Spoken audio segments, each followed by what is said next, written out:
So hey everyone, welcome back again to this YouTube channel. सो आप लोग मुझे तो यार जानते होंगे, 1 साल हो गई, यानी कि 1 ईयर कंप्लीट हो गया यार वीडियो बनाते बनाते, आप लोगों को पढ़ाते पढ़ाते online.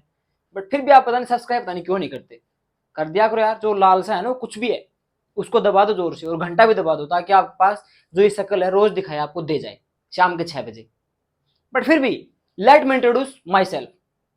So this side Shubham Sharma, जो आपका स्वागत करता है फूल बिछाकर आपके अपने favourite YouTube channel Shubham Sharma classes पे, जहां पे आपको दिल दिमाग और पूरी पावर के साथ पढ़ाया जाता है। पावर कौन सी? जो अभी राजस्थान में 54 से ऊपर जो पारा चला गया गर्मी का, उस पावर से आपको पढ़ाया जाता है। तो अपने रूम में कूलर एसी पंखे सारे ऑन करके बैठ जाइए, ठीक है, और सारा कंसंट्रेशन पढ़ाई पर लगा दीजिए। हाँ, और एक बात, जो बच्चे नए हैं, जो ये शकल आज ही देख रहे हैं, तो भाई आप लोग भी सब्सक्राइब कर दो, अलग से थोड़ी कहना पड़ेगा, उसमें पैसे खर्च नहीं होते, बस उसको एक बार टच करना पड़ता है, सब्सक्राइब हो जाता है, ठीक है। तो चलिए स्टार्ट करते हैं अपना जो आज का ये है। अच्छा, पुराने बच्चे जो हमसे लगातार पढ़ रहे हैं, आज मैं नया पुराना ज्यादा कर रहा हूं, कोई दिक्कत नहीं। पुराने बच्चों को पता है कि आज आपके शुभम भैया आपको क्या पढ़ाने वाले हैं। आज हम पढ़ेंगे, हमारा जो केमिस्ट्री का सेशन चल रहा है क्लास 10th का, तो एसिड बेस एंड साल्ट्स। हमने एसिड पढ़ लिया सर पार्ट 1 में।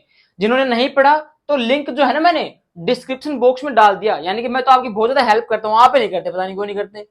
तो आज हम पढ़ेंगे बेसिस के बारे में कि बेस क्या होते हैं सर ये, ठीक है।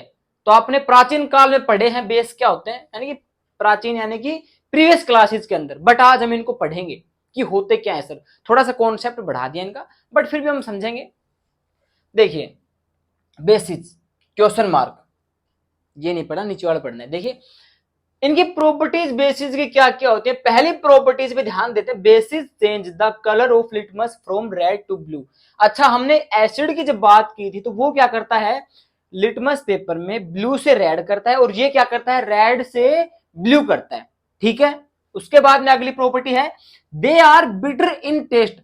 अच्छा, बिटर यानी क्या होता है, कड़वा, कड़वाहट, यानी कि जो आपके जो बेसिस जो क्षार होते हैं हिंदी मीडियम में, वो क्या होते हैं भाई, वो उनका जो टेस्ट होता है ना कड़वा होता है, कड़ा टेस्ट होता है, और एसिड का खट्टा होता है, okay. They are conduct electricity, यानी कि विद्युत धारा को आसानी से प्रवाह करते हैं, बीच में नाकाबंदी नहीं लगाते, आराम से प्रवाह कर देते हैं उसको, कि जा भाई तू, बिना उसका टोल टैक्स लिए आराम से उसको विदा कर देते हैं, ठीक है। बेसिस फील स्लिपरी और सोपी, स्लिपरी, ठीक है ना, यानी कि फिसलन, ठीक है ना। जैसे हमारा साबुन होता है ना घर में, तो वो जो उसका फील है, इन हैंड फील होता है ना, वो क्या होता है, बेसिस होता है। यानी कि आपको पता है सर, अपना साबुन जो है ना, वो सारे के सारे जो गुण किसके दिखाता है, हमको बेस के दिखाते हैं, तो क्या है वो बेस ही है। बट फिर भी हमने इसने हमको बता दिया कि अगर जिस भैया को ना पता लगे तो इससे पता लगा लो कि भाई स्लिपरी होगा और सोपी होगा, ठीक है, यानी कि थोड़ा सा फिसलन या उसका साबुन के जैसा टच है, ठीक है, तो वो क्या होगा, हमारे पास बेस होगा। So now we discuss about the chemical properties of bases, in which reaction of metal, reaction of non-metal oxides, and mainly reaction with acid। मैंने ऑफ लगा दिया था, सारों के बीच में विद लगा दूं के साथ। तो इन 3 प्रॉपर्टीज हैं, इनसे बाहर आपका 10th बोर्ड एग्जाम के अंदर कुछ भी नहीं आने वाला, ठीक है। जो मैं आपको यहाँ पे करवा रहा हूं ना, ये नोट्स ही हैं, समझ रहे हो, इनसे बाहर कुछ भी नहीं आता। 95 से ऊपर जिसको बनानी है ना, वो इनको अपनी नोटबुक के अंदर उतार लीजिए। मैं यहाँ पे कोई मजाक नहीं कर रहा, आप लोगों को पता होगा कि ये जो चीजें है ना, ये आपको, इनसे बाहर आपको कुछ भी नहीं करना है, मतलब यही करना है आपको, समझ गए। तो चलिए अपना जो इसका केमिकल प्रॉपर्टीज है वो देखते हैं, उसके अंदर क्या होता है, ठीक है। केवल 3 प्रॉपर्टीज, ओके। देखिए पहले से शुरुआत करते हैं। हमने एसिड की जो प्रॉपर्टी पढ़ी थी, उन्होंने रिएक्शन की थी, ठीक है।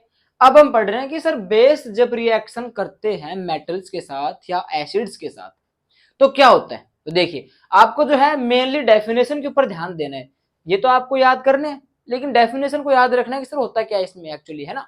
तो देखिए reaction of basis with metal, जब ये मेटल के साथ जब कोई बेस रिएक्ट करता है तो क्या होता है। तो जब बेस जब रिएक्ट करता है किसी भी मेटल के साथ तो क्या बनाता है, साल्ट एंड H2 गैस, ठीक है।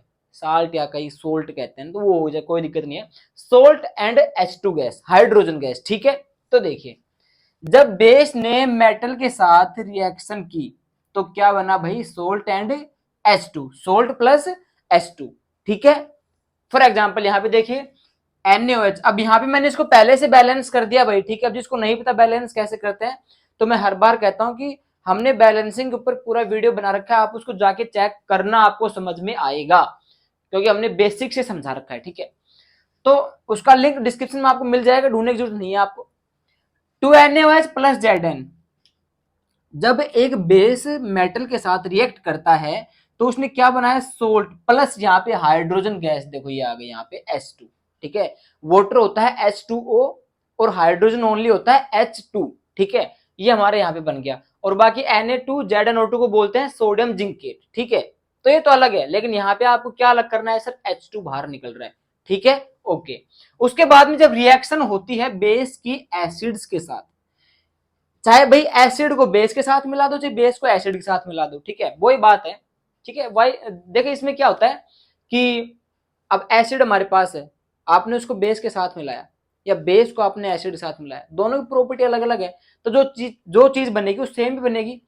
जब हमने बेस को एसिड के साथ मिलाया तब भी वही बनेगी, और जब हमने एसिड को बेस के साथ मिलाया तब भी वही बनेगा। बस वहां पे क्या होता है कि सर सोल्यूट और सोलवेंट, यानी कि बेस ज्यादा है या एसिड ज्यादा है, बस उसका थोड़ा सा फर्क पड़ सकता है। ठीक है, तो देखिए जब एक एसिड जब एक बेस एसिड के साथ क्रिया करता है तो क्या बनाता है, सोल्ट एंड वाटर। ठीक है, क्या बनाता है, सोल्ट एंड वाटर। यहाँ पे वाटर यानी कि H2O। ठीक है, तो देखिए बेस आया, एसिड के साथ इसने कंबाइन किया, रिएक्शन की, यहाँ पे क्या बना, सोल्ट प्लस H2O। ठीक है, फॉर एग्जांपल यहाँ पे दो एग्जांपल इनको याद कर लेना, NaOH प्लस HCl, रिएक्शन क्या हुई इनकी, NaCl हमारा सोल्ट होता है, ठीक है ना, और प्लस H2O यहाँ से बाहर आ गया। ओके, उसके बाद में KOH प्लस HNO3, इन्होंने जब क्रिया की बेस और एसिड, तो इन्होंने क्या बनाया, KNO3 प्लस H2 यहाँ से बाहर हो गया। तो ये हमारा था, जब एक बेस एसिड के साथ क्रिया करता है तब क्या होता है, फर्क बस ये होता है कि सर कौन सा ज्यादा है, एसिड ज्यादा है, बेस ज्यादा है। ठीक है, उसके बाद में reaction of basis with non metal oxide, oxide यानी O2 यानी कि ऑक्सीजन गैस वहां पे मिली हुई है, तो सही है सर।